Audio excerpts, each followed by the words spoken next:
Mulai aja. Assalamualaikum warahmatullahi wabarakatuh. Yang terhormat dosen Ibu Hawa Liberna dan Bapak Ibu teman kelas 1A yang saya cintai dan saya banggakan. Alhamdulillah pada kesempatan kali ini kami dari kelompok 11 yang terdiri dari saya Yeni Elmi, yang kedua Bapak Cece Hermawan, yang ketiga Bapak Hairudiansyah, dan yang keempat, Ibu Adri Nurul Ismi akan mempresentasikan materi tentang teori konsep dan teori pengetahuan. Baik, materi yang pertama akan dibawakan oleh saya sendiri, yaitu tentang pengertian pengetahuan dan jenis-jenis pengetahuan.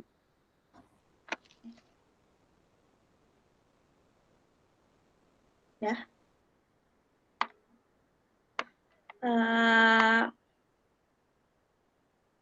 Oke, teori pengetahuan. Saya ingin menjelaskan tentang pengertian pengetahuan terlebih dahulu, di mana pengetahuan adalah suatu hal yang tidak bisa dipisahkan dari kehidupan, dikarenakan pengetahuan adalah kunci dari berbagai macam kegiatan, baik kegiatan sehari-hari ataupun kegiatan khusus, misalnya dalam hal pekerjaan. Dalam Kamus KBBI Daring mendefinisikan bahwa pengetahuan adalah segala sesuatu yang diketahui, kepandaian, atau segala sesuatu yang diketahui berkenaan dengan hal mata pelajaran. Menurut Partanto Pius dalam Kamus Bahasa Indonesia, pengetahuan dikaitkan dengan segala sesuatu yang diketahui berkaitan dengan proses belajar. Oke. Selanjutnya, pengertian menurut Pak Pujawijana.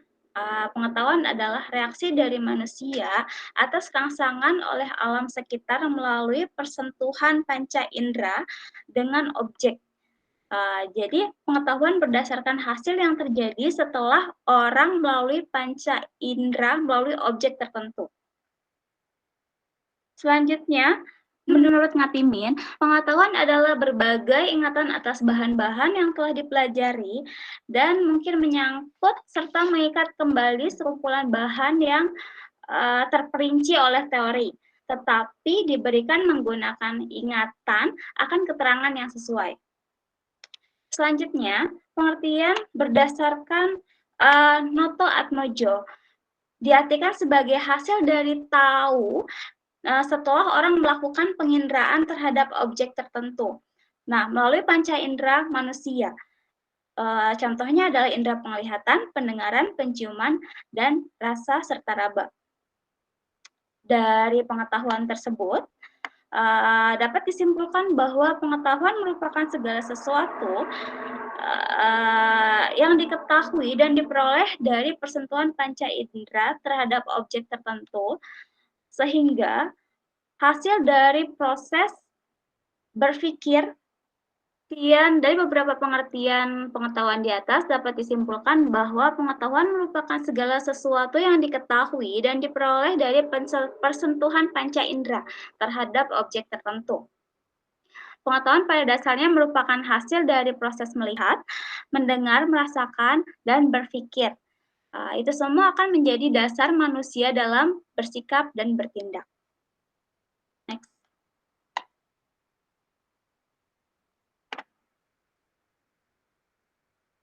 Jenis-jenis pengetahuan dibagi menjadi beberapa jenis, diantaranya yang pertama ada pengetahuan secara langsung atau immediate. Pengetahuan secara langsung adalah pengetahuan yang hadir dalam jiwa tanpa melalui proses penafsiran dan pemikiran. Contohnya didefinisikan pengetahuan umumnya dibayangkan bahwa kita mengetahui sesuatu sebagaimana apa adanya terhadap realitas-realitas yang telah dikenal sebelumnya. Seperti kita mengetahui tentang pohon, rumah, dan binatang, serta beberapa individu manusia. Selanjutnya, pengetahuan tidak langsung atau mediated. Pengetahuan ini adalah hasil dari pengaruh interpretasi dan proses berpikir serta pengalaman-pengalaman yang lalu. Contohnya apa yang kita ketahui dari benda-benda eksternal banyak berhubungan dengan penafsiran dan pencerapan pikiran kita. Selanjutnya ada pengetahuan indrawi. Pengetahuan indrawi atau perseptual adalah sesuatu yang dicapai dan diraih melalui indera-indera lahiriah. Sebagai contoh, kita menyaksikan satu pohon, batu, dan kursi. Contohnya, objek-objek tersebut masuk dalam pikiran kita melalui panca indera dan membentuk pengetahuan kita. Lanjut. Ada pengetahuan konseptual. Pengetahuan konseptual adalah pengetahuan yang tidak terpisah dari pengetahuan indrawi.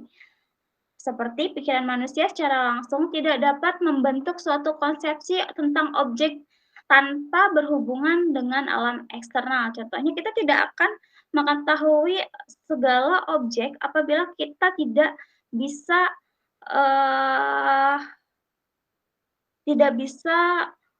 berhubungan dengan alam eksternal. Jadi alam eksternal dan konsepsi itu saling berpengaruh dengan satu sama lainnya. Di antara keduanya itu pemisahannya adalah aktivitas pikiran manusia. Lanjut, ada pengetahuan partikular. Pengetahuan partikular adalah yang berkaitan dengan satu individu, objek tertentu, atau realitas khusus. Misalnya, ketika kita membicarakan suatu kitab atau individu tertentu, maka hal ini berhubungan dengan pengetahuan partikular itu sendiri. Lanjut, ada pengetahuan yang meliputi keseluruhan yang ada dalam seluruh hidup manusia. Menurut Kerov 2001, bahwasannya pengetahuan merupakan pengambilan inisiatif untuk berbagi pengetahuan dengan berbagai metode seperti pola dan jenis yang dilukiskan dalam berbagai uraian sebagai berikut. Ada next.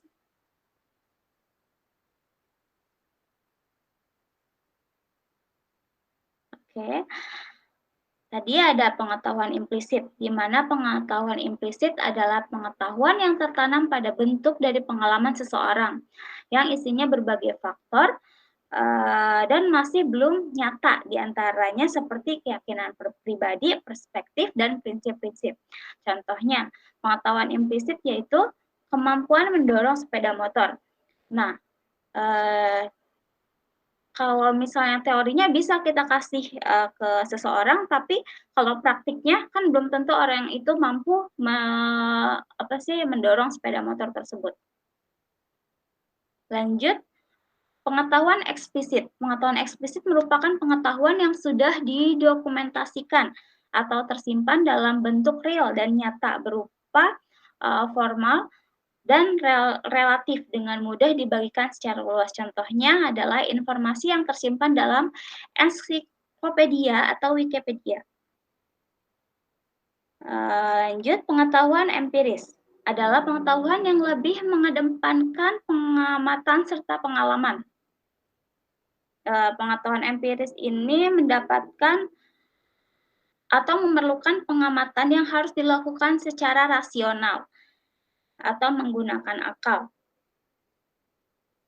Jika seseorang melukiskan atau menguraikan berbagai penjelasan berkenaan dengan semua ciri-ciri karakteristik serta efek yang terdapat pada objek empiris. Contohnya, apabila seseorang terpilih menjadi pimpinan pada suatu organisasi, maka dipastikan pendapatan pengetahuan mengenai organisasi tersebut.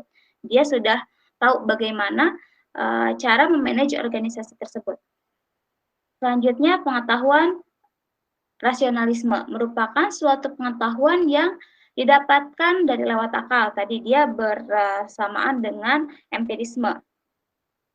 Rasionalisme itu mengedepankan berdasarkan pengetahuan yang tidak berkenaan berdasarkan pengalaman. Yang berkenaan berdasarkan pengalaman. Maaf. Contohnya dari pengetahuan matematika, jadi dari hasil 1 tambah 1 udah otomatis sama dengan 2. Jadi itu sudah pasti. Oke, dan berpikir logis. Oke, mungkin cukup sekian. Selanjutnya akan diteruskan materi selanjutnya akan diteruskan oleh atau disampaikan oleh Bapak Cece Hermawan.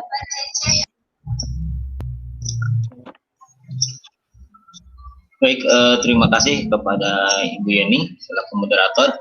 Selanjutnya saya akan menyampaikan materi tentang aspek pengetahuan menurut Sobur tahun 2003 bahwasanya aspek pengetahuan itu ada 3. Yang pertama pengetahuan, yang kedua penelitian, sedangkan yang ketiga adalah sistematis. Ya, kemudian next langsung ke menurut Bloom. Ya, menurut Bloom aspek pengetahuan itu ada 6. Boleh di next, Pak Rudi. Nah, alhamdulillah. Nah, yang pertama mengetahui. Nah, mengetahui di sini apa sih yang dimaksud dengan mengetahui di sini? Mengetahui di sini adalah mengingat suatu materi yang telah dipelajari sebelumnya. Adapun yang kedua memahami. Memahami di sini ya, memahami di sini diartikan sebagai kemampuan untuk menjelaskan secara benar tentang objek yang diketahui dan dapat diimplementasikan materi tersebut secara benar juga. Kemudian yang ketiga, ya aspek dari pengetahuan menurut Bloom ya yang dikutip oleh Edgeworth tahun 2010, bahwasanya yang ketiga adalah aplikasi. Apa sih aplikasi? Nah, aplikasi di sini diartikan kemampuan untuk menggunakan materi misalnya yang telah dipelajari pada situasi dan kondisi real atau sebenarnya.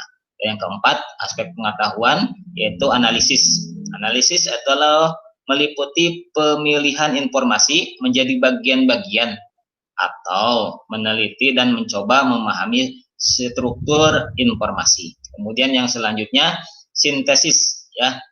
Aspek pengetahuan yang kelima adalah sintesis, yaitu menunjukkan suatu kemampuan untuk meletakkan atau menghubungi bagian dalam suatu bentuk keseluruhan yang baru.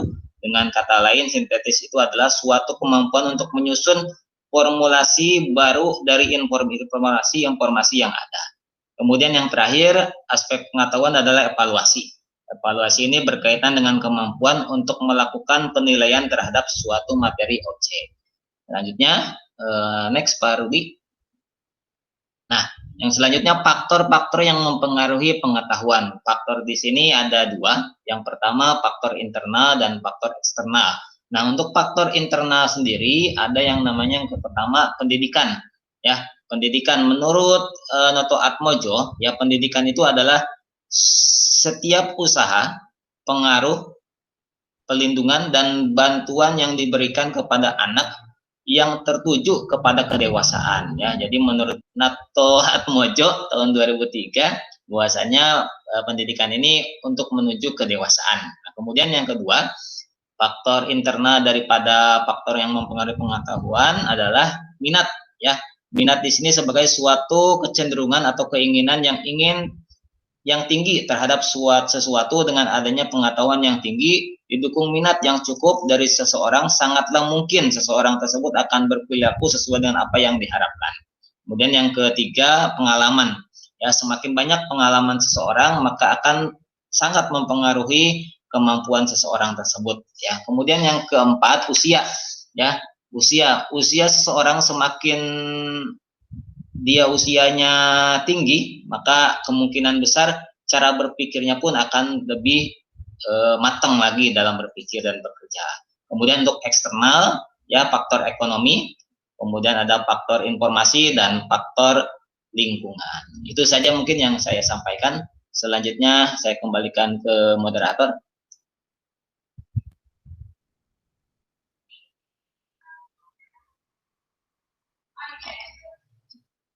Oke, materi selanjutnya. Terima kasih Bapak Cece. Materi selanjutnya akan disampaikan oleh Bapak Heri Diansyah. Kalau sudah tempat, silakan. Baik, terima kasih kepada Bu Yeni atas kesempatannya saya untuk menyampaikan presentasi terkait materi pada hari ini. Nah, untuk materi pada yang saya sampaikan pada hari ini adalah tentang konsep pengetahuan. Yang nanti kita bahas ada berbagai pendapat dari Kunchononingrat, Nur Salam, dan Noto Atmojo. Oke, kita akan bahas satu persatu ya. Perincian dari setiap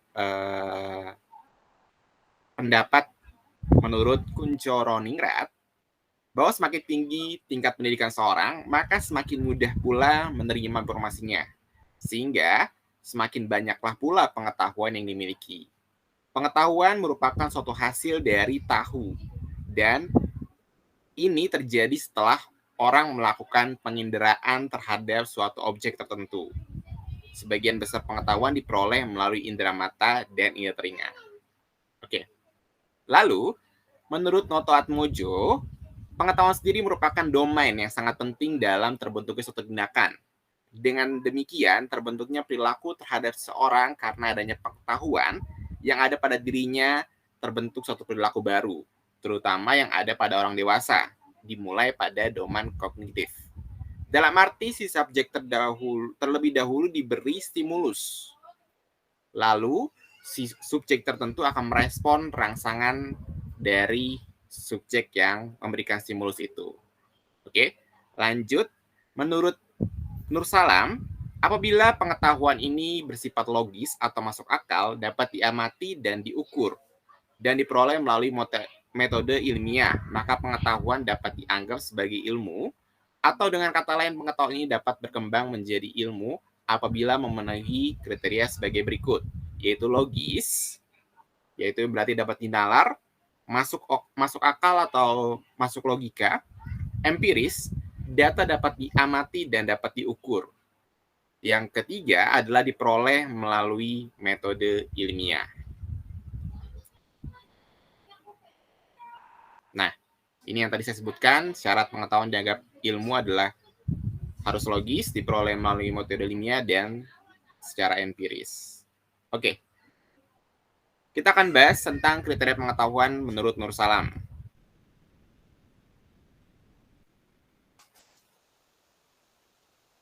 Oke. Menurut Nur Salam ada beberapa kriteria, yaitu tingkat pengetahuannya dikatakan baik bila skor atau nilainya berada pada angka 76 sampai 100%.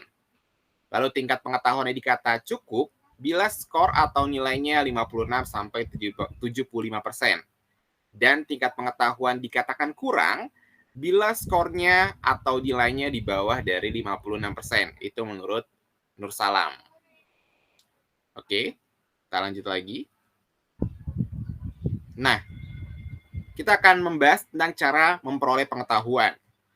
Cara memperoleh pengetahuan ada berbagai metode yang dapat dilakukan, yaitu dengan cara tradisional dan dengan cara modern. Nah, kalau cara tradisional, kita bisa melakukan teknik trial dan error, atau dengan cara mencoba, lalu kita akan menemukan suatu kesalahan. Atau dengan cara kekuasaan atau otoritas. Jadi sebagai guru, kita memberikan pengetahuan secara menyeluruh atau secara bersikap pimpinan kepada setiap murid yang ada di kelas. Lalu ada yang berdasarkan tentang pengalaman pribadi.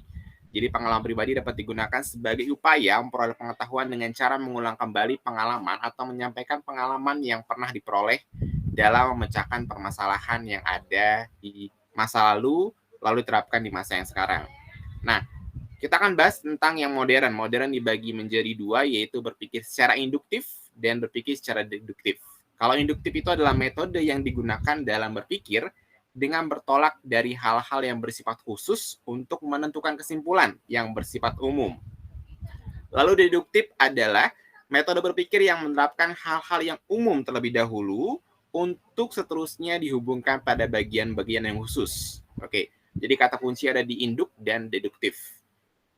Oke, cukup sekian presentasi yang dapat saya sampaikan. Kurang lebihnya mohon maaf. Saya kembalikan lagi kepada moderator. Terima kasih.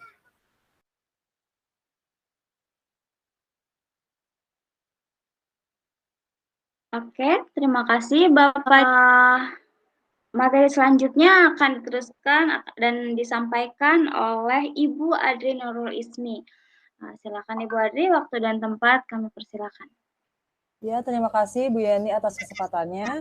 Selanjutnya saya akan menjelaskan tentang konstruksi pengetahuan.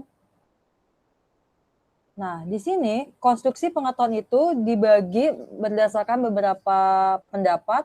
Yang pertama itu ada menurut Ormrod, yang kedua itu ada menurut Samrod, dan ada menurut Dr. Mamik, dan yang terakhir adalah menurut Dr. Hawali Berna.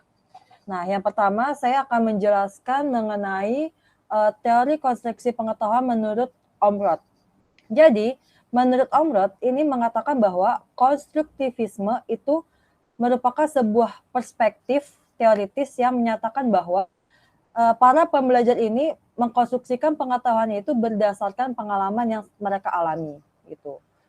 Nah, kalau yang kedua itu menurut Sam Rock, dia menekankan bahwa individu itu akan belajar dengan baik apabila mereka secara aktif mengkonstruksi pengetahuannya dan pemahamannya gitu, seperti itu. Lalu menurut Dr. Mamik dan Dr. Hawali Berna ini sudah disimpulkan bahwa konstruksi pengetahuan itu berfokus pada bagaimana sih si pembelajar ini menyerap informasi-informasi yang terpisah dan akan digunakannya untuk membangun pemahaman untuk dunia luar gitu ya. Bisa selanjutnya adalah tahapan-tahapan konstruksi pengetahuan berdasarkan Roger Bebe. Menurut Roger Bebe, tahapan konstruksi pengetahuan itu ada 5.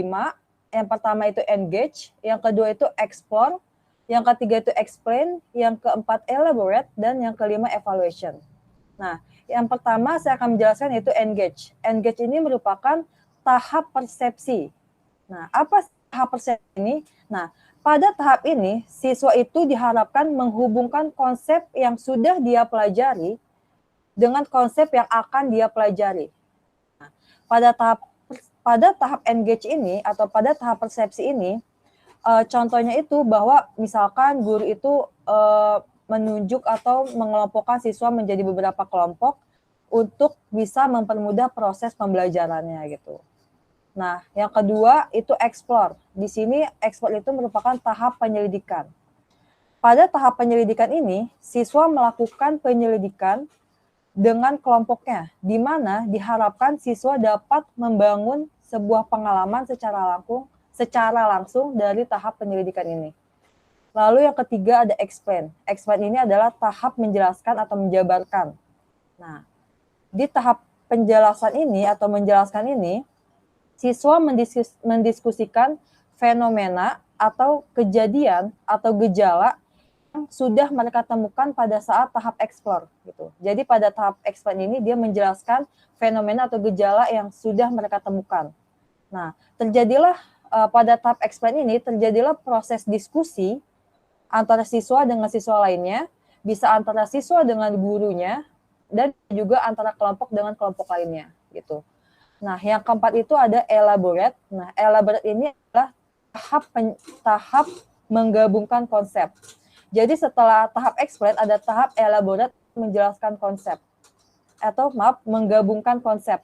Jadi konsep-konsep yang sudah dijelaskan atau sudah didiskusikan lalu digabungkan di tahap elaborate ini. Nah, yang terakhir itu adalah evaluation atau tahap mengevaluasi.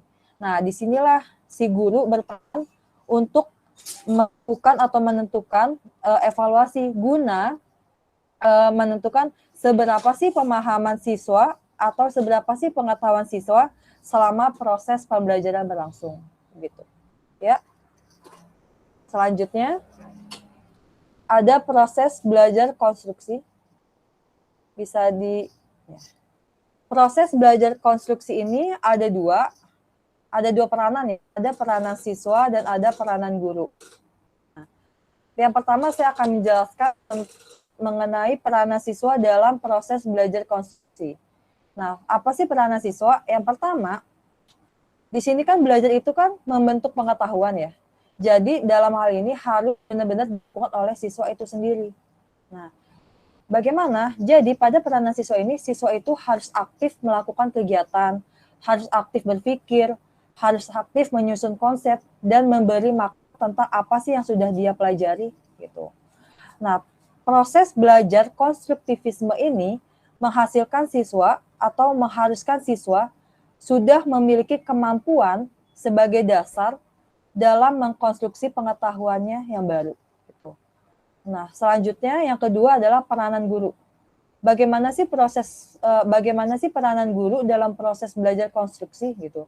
Yang pertama, guru itu berperan membantu siswa agar proses pengkonstruksian oleh siswa itu berjalan dengan lancar atau berjalan dengan baik. Ya, yang kedua, guru itu hanya boleh membentuk pengetahuannya sendiri. Nah, karena dia hanya boleh membentuk pengetahuannya sendiri, Jadi guru itu tidak boleh mengklaim bahwa hanya pemikirannya lah yang benar gitu. Jadi dia tuh diharuskan bersifat demokratis ya gitu.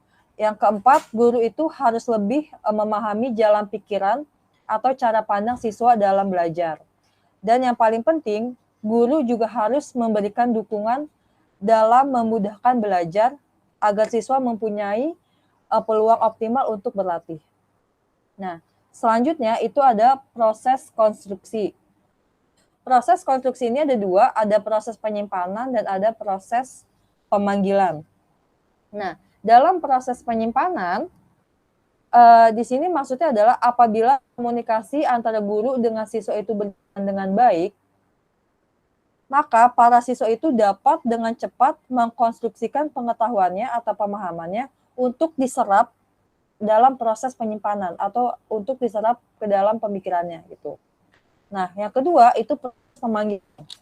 Nah, dalam proses pemanggilan ini ada sebuah peristiwa yang menarik bahwa biasanya orang-orang itu kan terkadang dapat langsung menjelaskan dengan detail jika dipanggil dengan beberapa kata saja ya. Nah, bahkan peristiwa yang menarik itu bisa mengkonstruksi dalam memori orang sehingga dengan menambahkan beberapa hal yang menarik gitu. Nah, karena dianggap menarik sehingga tersimpan dengan baik dalam ingatan. Jadi proses penyimpanan dan proses pemanggilan ini justru saling berkaitan ya. Apabila kita berkomunikasi, kita membentuk sebuah kata-kata yang menarik, itu akan otomatis tersimpan di dalam otak bahwa kata-kata itu tuh bisa dijelaskan atau bisa dirincikan secara mendetail oleh orang tersebut, gitu. Ya, sudah selesai penjelasan dari saya. Saya kembalikan lagi kepada Bu Yeni sebagai moderator.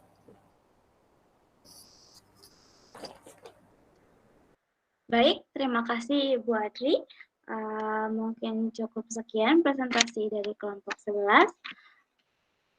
Wabillahi taufiq wal hidayah. Assalamualaikum warahmatullahi wabarakatuh.